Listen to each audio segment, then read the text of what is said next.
السلام علیکم. زه ایمالیار ساجد یم. تاسو ته ښه راغلاست وایم په دې هیله چې ټول روغ اوسئ. 32 بیټ څه شی دی او 64 بیټ څه شی دی. نن پر همدې باندې غږیږو. تاسو به وینډوزونه هم کتلی وي چې یو موږ سره 32 بیټ راځي او بل موږ سره 64 بیټ راځي. همدا ډول تاسو به ځینې پروګرامونه هم کتلی، ځینې نه بلکې اکثره پروګرامونه چې هغه موږ سره دوه ورژن کې راځي چې یو موږ سره 32 بیټ دی او بل موږ سره 64 بیټ دی. د دې اصل کنسپټ څه دی، کوم یو پکې بهتره دی او له کوم یو نه باید موږ کار واخلو. زه لومړی دا تاسو ته تشریح کوم، بیا د دې دواړو ترمنځ فرقونه تاسو ته وایم، نو تاسو ته به هر څه کلیر شي او صفا به وي چې دا دواړه څه دي. لومړی راځو چې دا دي څه. دا موږ سره د پروسیسر ماډل دی. پخوا چې څونه پروسیسر جوړېدلې هغه به موږ سره 32 بیټ کې جوړېدلې، او څونه چې پروګرامونه پخوا جوړ شوي دي هغه ټول 32 بیټ کې جوړ شوي دي. کوم یو چې اوس هم چلیږي نو د هغه 64 بیټ ورژن هم راغلی چې تاسو کولی شئ له دواړو څخه کار واخلئ. که ستاسې کمپیوټر کې پروسیسر 32 بیټ وي نو تاسو کولی شئ د هغه 32 بیټ انسټال کړئ، او که تاسو سره 64 بیټ وي نو 64 انسټال کړئ. کله چې تاسې بازار ته ځئ وینډوز اخلئ نو د هغه پرپوښ به تاسې وګورئ لیکل شوي 32 او یا هم 64 بیټ. نو تاسې به خپل کمپیوټر ته په کتلو سره کار کوئ، ځکه 32 بیټ چې دی هغه مونږ سره ډیټا په کم اندازې سره پروسس کوي، او د هغه میکسیمم ریم استعمال چې دی هغه 4 جی بي ده. یعنی 32 بیټ په تاسو نه چې کومه ډیټا اخلي او په هغه پروسس کوي هغه په ډیر کم تعداد سره پر هغه باندې کار کوي، او د چې څونه ریم استعمالوي چې ډیر زیات استعمال کې 4 جی بي نه بره ریم دی نشي استعمالولی. دا د دې لپاره لیمټ دی. خو 64 بیټ بیا په داسې نه دی. 64 بیټ په یو وخت کې ډیره غټه ډیټا تاسو ته پروسس کوي، او د ریم تر اوسه چې ستاسې مدربورډ څونه ریم د سپورټ کوي 14 جی بي نه بره هم تاسو کولی شئ په 64 بیټ کې پروسس لاندې راولئ او له هغه څخه کار واخلئ.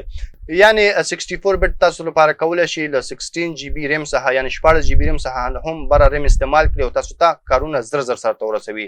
نو په دغه لحاظ موږ سره 64 بیټ بهتر شو له 32 بیټ نه.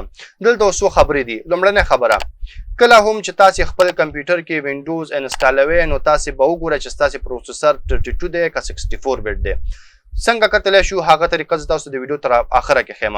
کله چې تاسې وکتل ستاسې پروسیسر 32 بیټ و نو تاسې به وینډوز هم 32 بیټ انسټالوئ.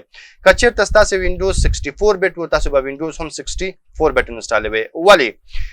فرق دا دی که چېرته ستاسې کمپیوټر کې 64 بیټ پروسیسر موجود وي او تاسې وینډوز پکې انسټال کړئ 32 بیټ، نو دغه 64 بیټ پروسیسر داسې کار کوي لکه موږ سره چې 32 بیټ پروسیسر کار کوي.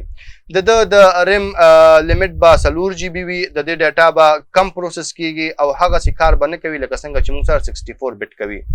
نو ښه یاد ساتئ چې کله هم کمپیوټر کې وینډوز کوئ خپل پروسیسر ته په کتلو سره به وینډوز کوئ. 64 بیټ ته به 64 بیټ وینډوز کوئ او 32 بیټ ته به 32 بیټ وینډوز کوئ. خو که چېرته ستاسې پروسیسر 32 بیټ وي او تاسې پکې وینډوز 64 انسټال کړئ نو دلته هم تاسې نشئ کولی چې په پوره ډول دغه پروګرام څخه یا د خپل کمپیوټر څخه خوند واخلئ، ځکه ستاسې د پروسیسر کیپیسټي 32 بیټ دی او تا پې انسټال کړی د 64 بیټ. دا تاسو لپاره هیڅ ګټه نه کوي، بلکې نور هم تاسو په پروسیسر باندې لوډ اچوئ. بله خبره د پروګرامونو د انسټال ده. که چېرته ستاسې پروسیسر 64 بیټ وي او وینډوز هم پکې 64 بیټ وي نو تاسو کولی شئ دوه ماډله پروګرامونه پکې انسټال کړئ یا دوه ډوله ورژنه پروګرامونه پکې انسټال کړئ چې یو موږ سره 32 بیټ دی یو موږ سره 64. دواړه تاسو کولی شئ په 64 بیټ کې انسټال کړئ او استعمال کړئ. که چېرته تاسې سی ډرایو ته تللي او یا نه تللي اوس ورشه، که چېرته تاسو سره 64 بیټ ورژن وینډوز انسټال وي نو هلته به تاسو سره دوه فولډرې جوړې شوي، یو به د پروګرام فایل په نوم وي او بل به موږ سره X شپږ پروګرام فایل په نوم باندې فولډر وي. پروګرام فایل د هغه پروګرامونو لپاره دی چې هغه 64 بیټ ورژن وي، او X شپږ پروګرام فایل فولډر د هغه پروګرامونو لپاره دی چې هغه 32 بیټ پروګرامونه وي. نو له دې ځای نه موږ معلومات کولی شو یا هم موږ پوهیږو په دې باندې چې موږ کولی شو په 64 بیټ کې دواړه ورژنه پروګرامونه استعمال کړو.